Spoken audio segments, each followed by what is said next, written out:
اردو کی میں بیٹی ہوں، میرا نام غزل ہے، لب پھول کے جیسے ہے، میری آنکھ کنول ہے۔ ناظرین کی خدمت میں آصف خان کا آداب۔ ناظرین، دوردرشن کے اردو چینل یعنی ڈی ڈی اردو پر آج سے ہم شروع کر رہے ہیں ارتقاء غزل پر ایک خصوصی سیریز سفر غزل کا۔ ہر ہفتے ہم آپ سے روبرو ہوں گے غزل سے متعلق بہت سی معلومات لے کر، اور آپ کو شعر و شاعری کے ایک ایسے سفر پر لے کر چلیں گے جہاں آپ کو ایک پل بھی اکتاہٹ نہیں ہوگی۔ ہر قسط کے پہلے حصے میں ہم پیش کریں گے غزل کے ارتقاء، تاریخ اور اس کے روز بروز مقبول ہونے سے وابستہ حقائق، اور دوسرا حصہ شعر و موسیقی کے لیے مخصوص رہے گا۔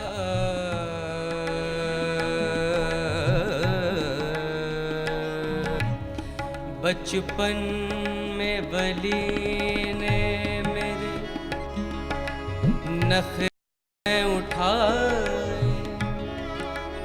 پھر میر نے مجھ کو دیا باہوں کا سہارا، میں گھٹنیوں چلتی ہوئی دلی چلی آئی، اس شہر میں غالب نے میرا حسن نکھارا، مومن نے کبھی ذوق نے رخسار کو چوما،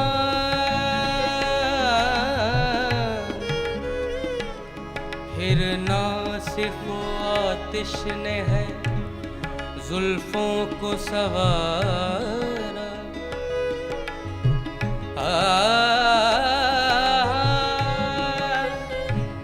اس دور میں موجود ہے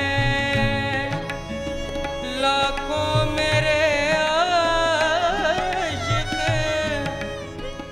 ہر دل کی میں دھڑکن ہوں، ہر آنکھ کا تارا، ہر آنکھ کا تارا، ہر آنکھ کا تارا۔ اردو کی میں بیٹی ہوں، میرا نام غزل ہے، اردو کی میں بیٹی ہوں۔ ناظرین، غزل ایک ایسا لفظ ہے جس کے زبان پر آتے ہی دل میں محبت کا جذبہ موجزن ہو جاتا ہے۔ غزل ایک ایسی صنف شاعری ہے جو ذہن کو سکون اور قلب کو اطمینان بخشتی ہے۔ غزل ایک ایسا احساس ہے جو انسانوں کو ایک دوسرے کے قریب کرتا ہے۔ غزل ایک ایسا جذبہ ہے جو ہر شے میں جشن تلاش کر لیتا ہے۔ تو آئیے گفتگو کریں آج ایک ایسے سفر کی جو صرف دل سے زبان تک کا فاصلہ طے کرتا ہے۔ غزل کے اس طویل سفر کے بارے میں آئیے بات کرتے ہیں مشہور نقاد پروفیسر صادق سے، اور معلوم کرتے ہیں غزل کی تاریخ کے بارے میں۔ اردو میں جب غزل آئی تو بہت ہی ایک دلچسپ بات آپ کو میں بتاؤں کہ وہ غزل حضرت امیر خسرو سے منسوب ہے، آج سے 700-750 سال پہلے کی، اور وہ غزل اس طرح سے لکھی گئی کہ ایک مصرع اس کا فارسی تھا اور دوسرا مصرع اردو یا ہندی ملی جلی، کیونکہ اس زمانے میں ہندی اور اردو ایک ہی نام تھا، الگ الگ نام نہیں تھے۔ اردو تک آتے آتے غزل میں ایک بڑی تبدیلی جو سب سے پہلے دیکھنے کو ملتی ہے وہ یہ کہ غزل میں مرد کی طرف سے اظہار عشق ہوتا تھا اور وہ عورت کے لیے ہوتا تھا عموماً، لیکن ہندوستانی جو روایت تھی وہ روایت اس میں اس طریقے سے داخل ہوئی کہ اظہار عشق عورت کی طرف سے کیا جانے لگا، جو گیتوں کے ہندوستانی گیتوں کی خصوصیت رہی ہے۔ مثال کے طور پر اردو اور ہندی کی جو پہلی غزل جو حضرت امیر خسرو سے منسوب ہے، اس غزل کو کا ایک شعر آپ کو سناتا ہوں میں۔ زحال مسکی مکن تغافل درائے نینا بنائے بتیاں، کہ تاب ہجرا نہ دارا میں جاں نہ لے ہو کاہد لگائے چھتیاں۔ اس میں آگے جا کے ایک مصرع آتا ہے، نہ آپ آئے نہ بھیجی پتیاں، یا سخی پیا کو جو میں نہ دیکھوں تو کیسے کاٹوں اندھیری رتیاں۔ ان سارے اس میں آپ نے دیکھا ہوگا کہ اظہار عشق عورت کی طرف سے کیا گیا۔ صرف امیر خسرو کی اس غزل تک محدود نہیں رہی بات. جب دکن میں غزلیں لکھی جانے والی تو ہم کلیات قلی قطب شاہ دیکھتے ہیں. قلی قطب شاہ دکن کا سلطان تھا اور شاعر تھا, بڑا لاجواب شاعر. اس کی غزل جو دیکھتے ہیں, پیا باج پیالہ پیا جائے نا, پیا باج یکتل جیا جائے نا, کہے ہیں پیا بن صبوری کرو, کہا جائے اماں کیا جائے نا. قطب شاہ نہ دے مجھ دیوانی کو پند, دیوانی کو کچھ پند دیا جائے نا. آپ نے دیکھا اس میں بھی عورت کی طرف سے اظہار عشق ہے. اس کے اور بعد میں آپ دیکھتے ہیں ہاشمی بیجا پوری, وہ کہتا ہے کہ سجن آویں تو پردے سے نکل کے باہر بیٹھوں گی, بہانہ کر کے موتین کا پروتی ہار بیٹھوں گی. تو اس طریقے سے یہ روایت جو کہ گیت کی روایت تھی, ہندوستانی گیت کی روایت تھی, ہندوستانی ایلیمنٹ تھا, یہ غزل میں داخل ہو گیا اور غزل کی ایک قوت بن گیا. ناظرین, غزل اپنے سفر پر تھی, کئی ملکوں سے ہوتے ہوئے ہندوستان آئی, کئی زبانیں بدلی. پروفیسر صادق کا کیا کہنا ہے, غزل کی مقبولیت کی وجوہات کیا رہیں؟ دراصل غزل ایک ایسی صنف ہے کہ اس میں 2 مصروں میں ساری کی ساری بات ہو جاتی ہے, اور اس میں واردات قلبی, دل پہ جو کچھ گزرتی ہے, باہر جو کچھ منظر نظر آ رہا ہے اس سے جو دل پہ اثر ہوتا ہے, اور وہ ساری چیزیں جو ہیں اس میں رقم کر دی جاتی ہیں. تو جذبات کے اظہار کے لیے بہت ہی مناسب ترین چیز ہوئی ہے. جب کوئی شخص اپنا مقام بدلتا ہے تو اس کے رہن سہن میں یقیناً بدلاؤ آتا ہے. اسی طرح جب غزل نے زبان بدلی تو اس میں کیا تبدیلیاں آئیں؟ پروفیسر صادق کا کیا کہنا ہے اس بارے میں, آئیے انہی سے معلوم کرتے ہیں. کہ زندگی رواں رواں ہے اور غزل کا دائرہ فکر جو ہے اور دائرہ اظہار وہ بڑھتا چلا جا رہا ہے. زندگی میں پیچیدگیاں بھی بڑھتی چلی جا رہی ہیں, زندگی میں کشاکش بھی بڑھتی چل رہی جا رہی ہے. تو ہماری غزل جو ہے وہ آج کی زندگی کے ساتھ اس طریقے سے پیوست ہے کہ اس کے ساتھ قدم سے قدم ملا کر چل رہی ہے, اور اسی سے ہم اس بات کا اندازہ کر سکتے ہیں کہ یہ ایک زندہ رہنے والی چیز ہے, زندہ رہے گی, نرنتر آگے بڑھتی رہے گی, اور اسی طریقے سے یہ غزل کا کارواں آگے بڑھتا چلا جائے گا. غزل ہی نہیں, اردو میں اور بھی اصناف سخن ہیں جیسے نظم یا ربائی, لیکن غزل میں ایسا کیا جادو ہے جو سر چڑھ کر بولتا ہے؟ اور پروفیسر صادق سے یہ بھی جانتے ہیں کہ غزل کا مستقبل کیا ہے. سب سے بڑی چیز یہ ہے کہ یہ ایک بہت مختصر ترین فارم ہے, 2 مصروں میں پوری کی پوری بات کرنا ہوتی ہے, اور وہ بات جو ہے جتنی زیادہ گہری ہوتی ہے اتنا ہی اچھا شعر ہوتا ہے. اب مثال کے طور پر میں نے ایک بار کسی ایک ہوٹل میں بچپن میں کسی جگہ ایک شعر لکھا پڑا تھا. وہ لکھا ہوا تھا کہ خدا جب مجھ سے پوچھے گا کہ یہ تقصیر کس کی ہے تو کہہ دوں گا کہ قسمت میں لکھی تحریر کس کی ہے.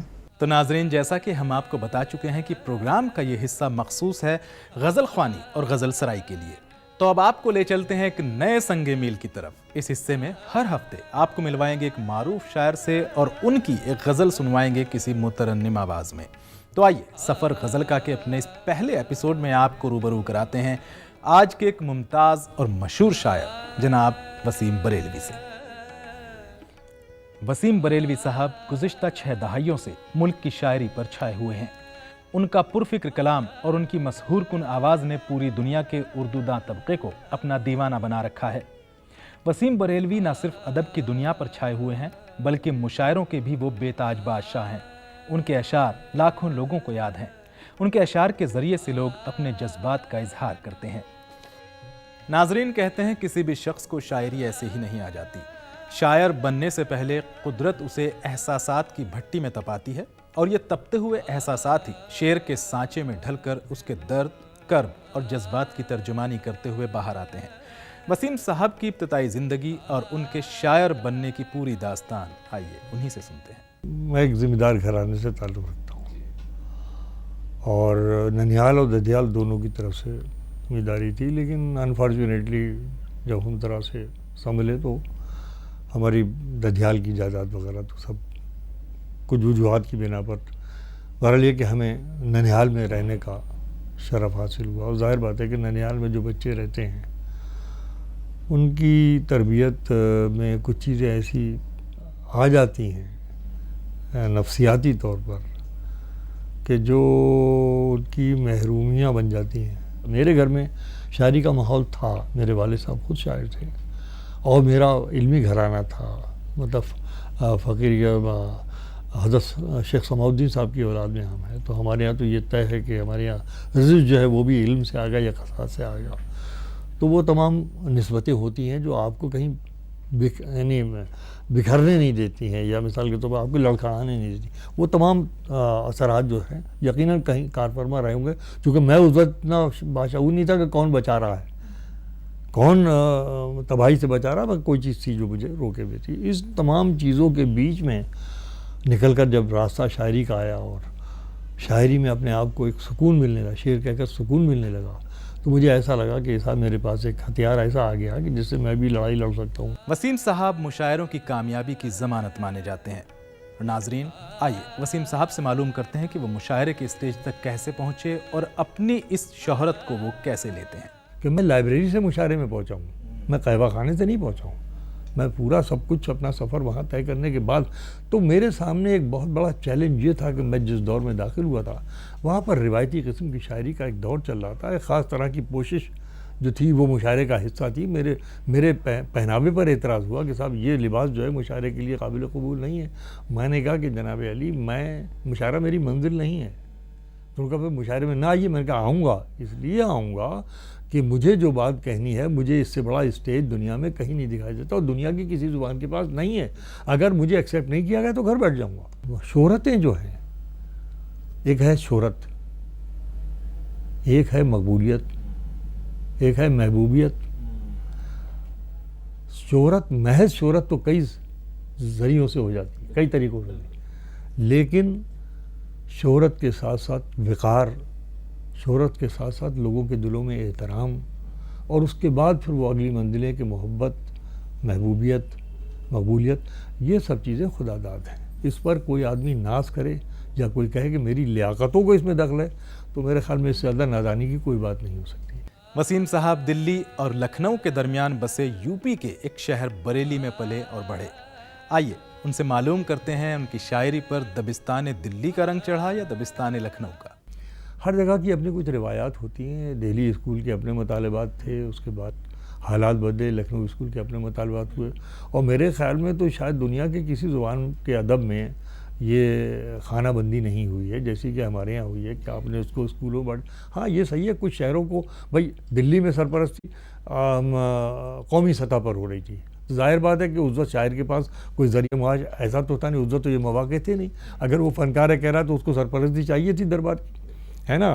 اسی طریقے سے اگر دربار سرپرستی کر رہا ہے لکھنؤ میں، تو وہاں پر اہل قلم جمع ہوں گے، اہل فکر جمع ہوں گے، اور تخلیقات جمع ہوں گے. یہ تو اس زمانے کے تقاضوں کا تھا. ایسی حیدرآباد میں سرپرستی مل رہی تھی تو وہاں جمع ہو رہے تھے. تو ظاہر بات ہے کہ بریلی میں تو اس طرح کا کوئی انسٹیٹیوشن تھا ہی نہیں. وہاں اس طرح کی دربارداری یا نوابی یا امارت تھی ہی نہیں کہ جس کے تحت لوگ وہاں جمع ہوتے. وہیں کیوں صاحب دلی چھوڑ کر گئے میر لکھنؤ تک.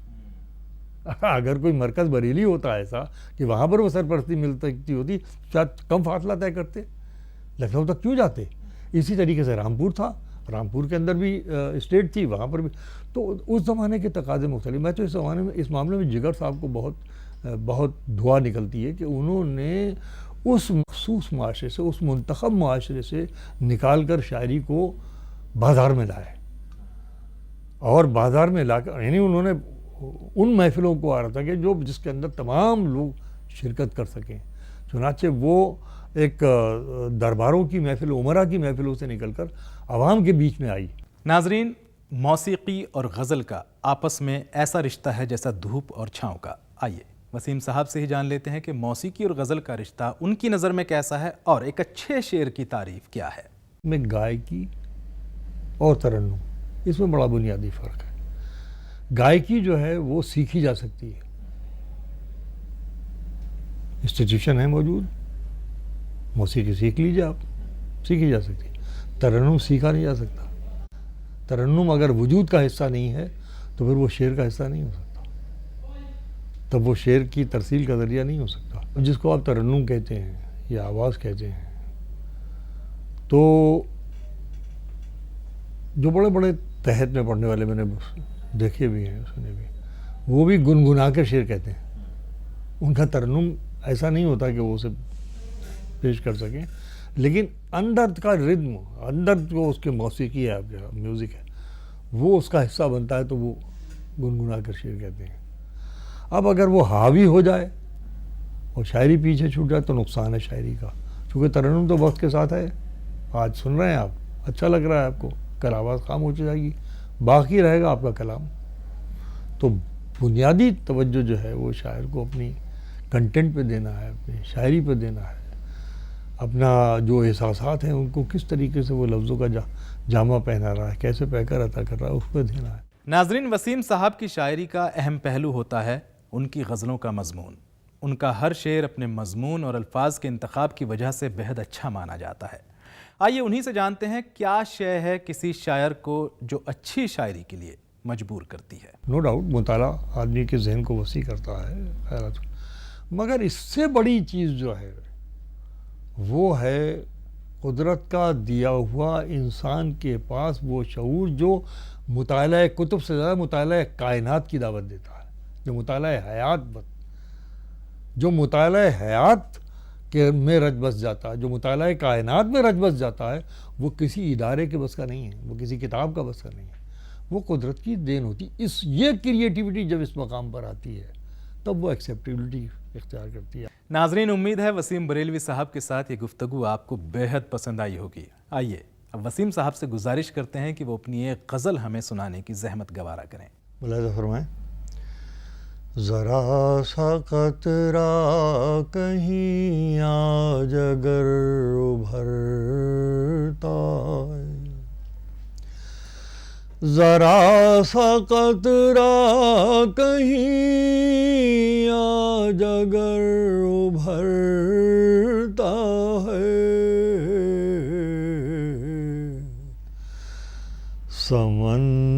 سمندروں ہی کے لہجے میں بات کرتا ہے، سمندروں ہی کے لہجے میں بات کرتا ہے، کھلی چھتوں کے دیے کب کے بجھ گئے ہوتے، کھلی چھتوں کے دیے کب کے بجھ گئے ہوتے،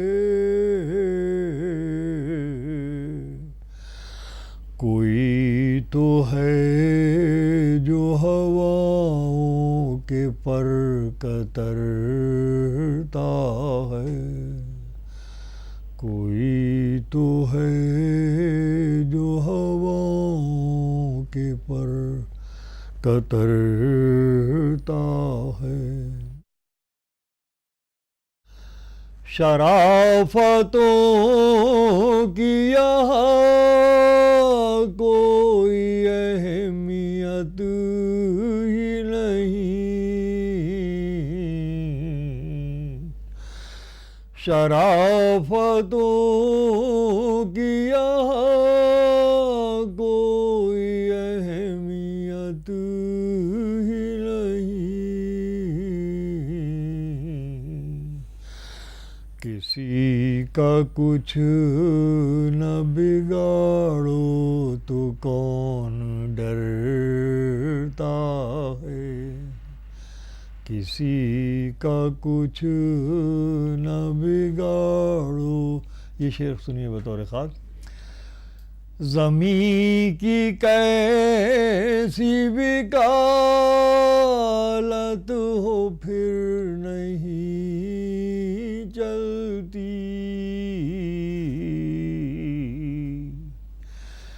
زمین کی کیسی وکالت ہو پھر نہیں چلتی، جب آسمان سے کوئی فیصلہ اترتا ہے، جب آسمان سے کوئی فیصلہ اترتا ہے.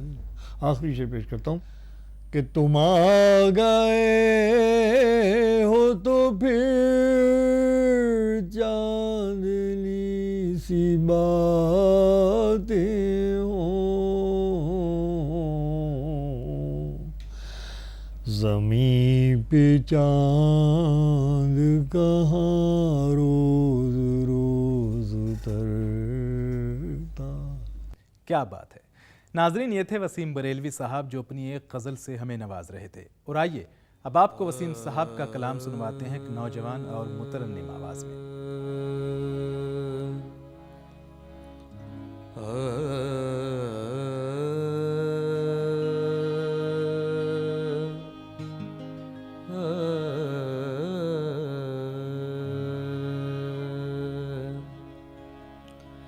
چلا ہے سلسلہ کیسا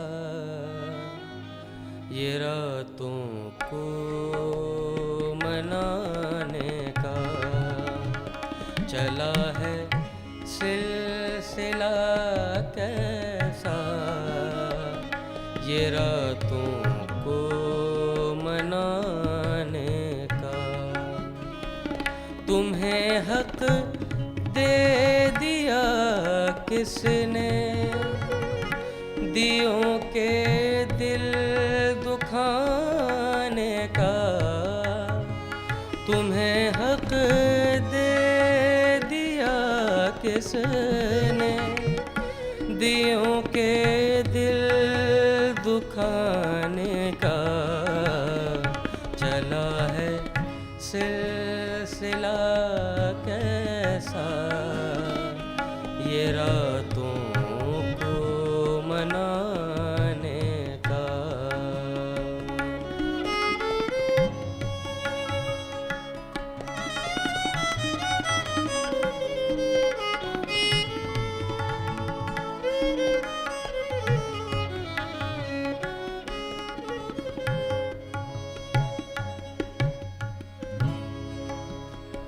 ارادہ چھوڑیے اپنی حدوں سے دور جانے کا. ارادہ چھوڑیے اپنی حدوں سے دور جانے کا. زمانہ ہے زمانے کی نگاہوں میں نانے کا. تمہیں حق دے دیا کس نے دیوں کے دل دکھانے کا.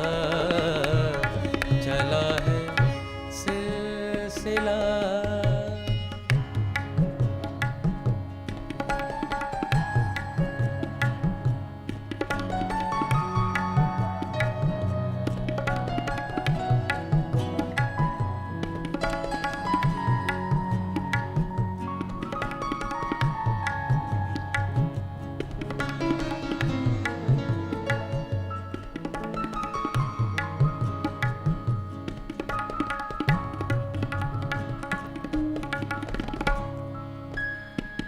نگاہوں میں کوئی بھی دوسرا چہرہ نہیں آیا.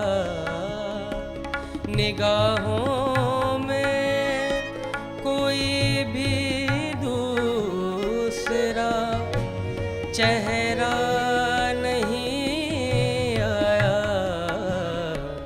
بھروسہ ہی کچھ ایسا تھا تمہارے لوٹ آنے کا.